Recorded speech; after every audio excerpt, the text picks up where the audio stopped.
तो भजन कैसे होगा? भजन करने के लिए सबसे सही समय बाल्यावस्था है। लेकिन बाल्यावस्था खेलत खोयो, अहो यौवन जोरत दाम, कहत है आगे जपिहो राम। कैसे कहते हैं? कहत है आगे जपिहो राम, कहत है आगे जपिहो राम।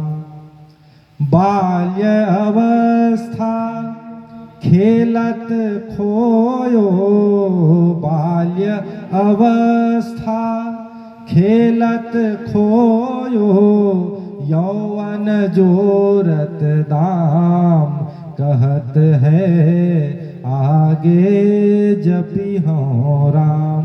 अरे राम नाम कब जपोगे? बुढ़ापे में? तो बुढ़ापे में तो फिर 1 घंटा बैठ नहीं पाओगे जमीन में, क्या नाम जपोगे? और फिर बुढ़ापे में क्या होता है कि महाराज अब रिटायर होने के बाद जपूंगा। रिटायर होने के बाद ज्यादा व्यस्त हो जाता है आदमी, नाती पंती पोता सब में व्यस्त, मगन परिवार में। नाम कहाँ से ले भगवान का? तो नाम लेने के लिए बचपन से जब तक आदत नहीं बनेगा, जीवन भर नाम लेंगे। अब हम लोग सोच रहे हैं कि अंतिम में तो नाम ले लेंगे जी तो मुक्ति हो जाएगी। अरे जन्म जन्म मुनि जतन कराही, और अंत राम मुख आवत नाही। अंत में नाम आ ही नहीं रहा है मुख में, और जीवन भर कोशिश करेंगे तो भी नहीं, संभव नहीं। तो पहले से ये प्रयास हो हमारे आने वाली पीढ़ी के लिए कि भाई पूजा पाठ में लगो, भगवान का स्मरण करो, नाम जपो, दुर्व्यसनों से बचो, कुविचार से बचो, अच्छी चीजें देखो, अच्छी चीजों को समझो। हम जैसा सुनते हैं, जैसा देखते हैं, वैसी वृत्ति हमारे मन में तैयार होती है। गंदी चीजें देखेंगे तो गंदा विचार उत्पन्न होगा, अच्छी चीजें देखेंगे तो अच्छा विचार मन में आएगा। तो जितना हो सके संगति, उस दिन बताया ना संगत, तो संगत का रंग कैसे चढ़ेगा? तो अच्छी संगत जब तक नहीं मिलेगी तो कहां से भगवान का भजन होगा? तो भगवान के भजनानंदी लोगों के पास रहना चाहिए जहां भजन होता हो। जब कोई भजनानंदी मिल जाए ना तो कभी गौर करिएगा,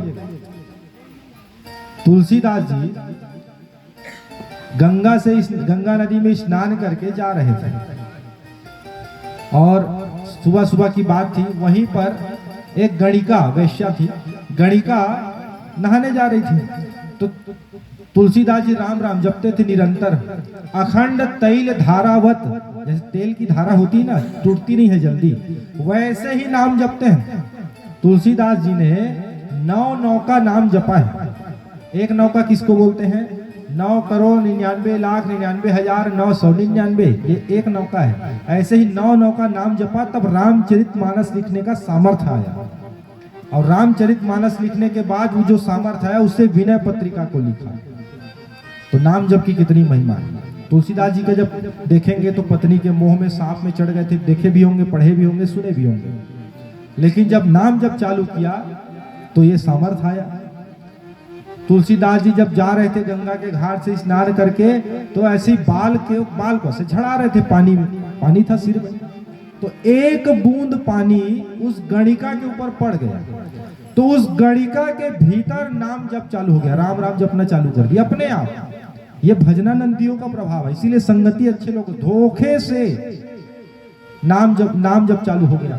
अब वो अपना स्नान की और ग्राहक की तलाश में बैठे रहती थी आंगन में, तो नाम जप कर रही थी, उसको समझ ही नहीं आ रहा था। वो रोकने का प्रयास करती थी, अरे मैं भगवान का नाम क्यों ले रही हूँ बार बार।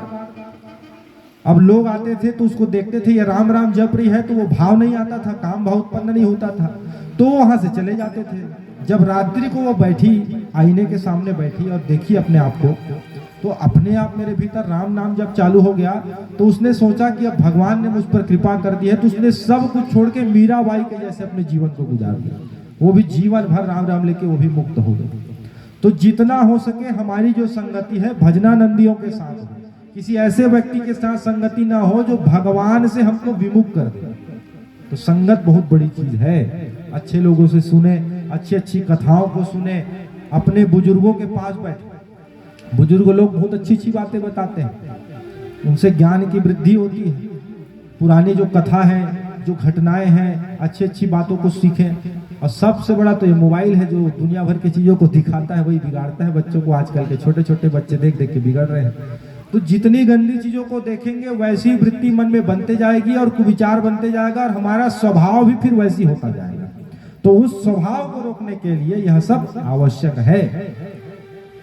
तो जो शरीर है ये एक ना एक दिन नष्ट तो होगा। तो बुढ़ापा घेरती जो जरा नाम की राक्षसी है, उसने